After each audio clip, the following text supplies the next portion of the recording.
Cerita Mahfud akui pernah endorse ACT, tiba-tiba ditodong di kantor. Karena lembaga ini ternyata banyak membantu masyarakat yang membutuhkan. Dan beberapa pejabat juga ikut mensupport dari ACT ini. Ada pada Pak Mahfud MD. Kita berseru dan bekerja untuk membantu mereka.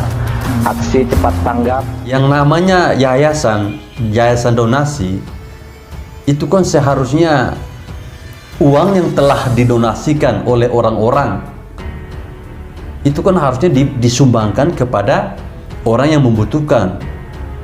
Tetapi ini berbeda dengan ACT yang mereka berfoya-foya dengan menggunakan uang donasi yang telah disumbangkan oleh masyarakat Indonesia. Namun ACT ceroboh dan seenaknya dalam mengelola uang kompensasi dan Penyelewengan dana oleh para petingginya, pemotongan donasi hingga kampanye berlebihan. Ini ketika ACT ini mulai dikembangkan permasalahannya, ya PPATK juga nggak gerak secepat ini gitu loh. Nah ini saatnya PPATK sudah seyogianya untuk memproses ini. Tolong ini dikembangkan supaya apa? Alurnya ini jelas gitu loh. ACT ini transfer kemana-kemana ini kan pasti ada jejaknya. Belum ada teguran tertulis, tetapi ini sudah dibekukan, sudah dicabut izinnya. Orangnya yang melakukan penyelewengan itu yang ditindak secara hukum kalau dia korupsi. Jadi orangnya yang dihukum, bukan lembaganya yang dihukum. Yang ingin berdonasi jadi malas.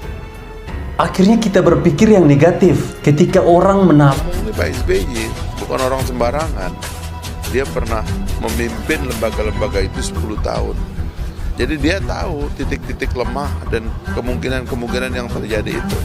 Maka dia memberi warning. Nah, warning ini harusnya levelnya kan mantan presiden. Harusnya ya secara etika gitu ya.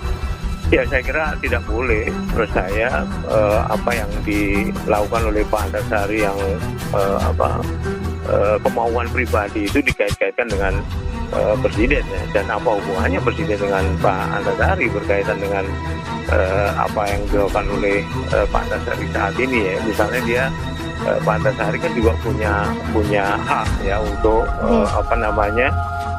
memilih atau mendukung salah satu calon ya. Presiden sendiri berkali-kali menyampaikan bahwa presiden ini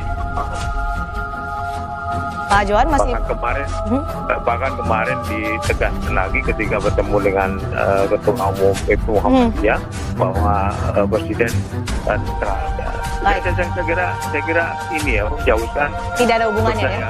Iya, tolong coba diterangkan gitu ya, yang agak sederhana gitu. Apa kaitannya yang disampaikan oleh Pak Antasari yang karena itu pribadi dia itu dikaitkan dengan pemberian dan proses pemberian gerasi. Sekali lagi saya tegaskan bahwa yang dilakukan oleh presiden itu adalah sesuai dengan mekanisme pemilu dan pemberian itu atas dasar saran dari Mahkamah Agung. Saya kira itu. Baik. Dan saya akhirnya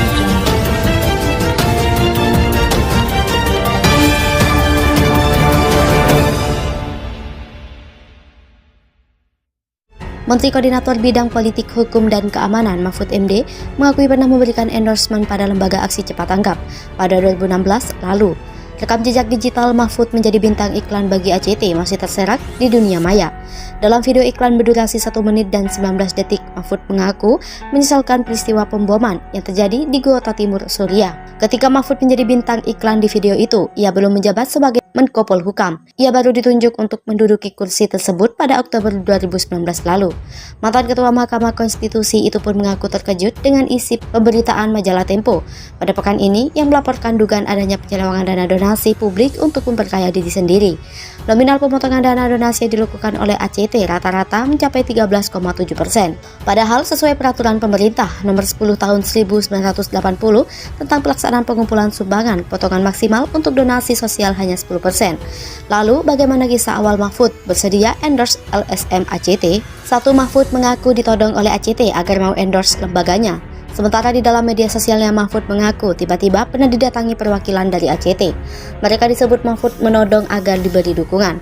Lebih lanjut, Mahfud pada akhirnya bersedia memberikan endorsement pada kegiatan AJT karena alasan pengabdiannya yang dilakukan oleh lembaga tersebut.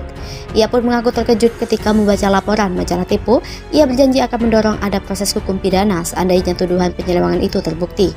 3 fakta perputaran duit AJT. Donasi diputar dulu hingga transfer ke LN. Pusat Pelaporan dan Analisis Transaksi Keuangan menghentikan sementara 60 rekening atas nama Yayasan Aksi Cepat Tanggap. Rekening itu terdapat di 33 penyedia jasa keuangan. Hal ini buntut dari Yayasan AJT yang sedang jadi sorotan karena dituding tilap dana sumbangan. Kementerian Sosial juga sudah mencabut izin pengumpulan uang dan barang. Ivan menyebut pihaknya telah melakukan analisis terkait Yayasan AJT sejak 2018 sampai 2019 sesuai kewenangan Undang-Undang Nomor 8 Tahun 2010 dan Perpres Nomor 50 Tahun 2011. Aktivitas dana masuk dan dana keluar atas entitas tersebut nilainya mencapai hingga triliunan per tahun. Daftar 3 fakta perputaran duit AJT. 1. Uang donasi AJT diputar dulu. PPATK menduga dana yang dikelola Yayasan AJT bersifat business to business. Jadi dana yang dihimpun tidak langsung disalurkan ke pihak yang membutuhkan, melainkan dikelola dalam bisnis terlebih dahulu. Dari dana yang dikelola itu, kata Ivan, Yayasan AJT mendapat keuntungan. Di situ tentunya ada revenue, dan keuntungan dari ini PPATK terus melakukan penelitian, ujarnya. 2. Dana AJT mengalir ke luar negeri. PPATK mengungkap ada transaksi yang dilakukan Yayasan AJT ke sejumlah negara. Ada 10 negara paling besar menerima dana masuk maupun keluar. PPATK mendeteksi selama periode tersebut ada 2000 kali pemasukan dari entitas asing ke AJT senilai lebih dari 64 miliar. Di sisi lain, ada juga dana keluar yang diterima negara tersebut senilai 52 miliar. Ivan menjelaskan 10 negara yang dimaksud adalah Jepang, Turki, Inggris, Malaysia, Singapura, Amerika, Jerman, Hong Kong, Australia, hingga Belanda. Ada potongan yang dilakukan dalam transaksi. 3. Karyawan AJT transfer duit ke luar negeri. Selain transaksi dilakukan atas nama yayasan, PPATK melihat ada beberapa karyawan mulai dari level admin hingga staf akuntan AJT secara sendiri-sendiri melakukan transaksi ke beberapa negara. Kepentingannya apa? Masih diteliti lebih lanjut. Ivan menjelaskan salah satu pengurus AJT pernah mengirim dana hampir 500 juta ke beberapa negara dari periode 2018 sampai 2019.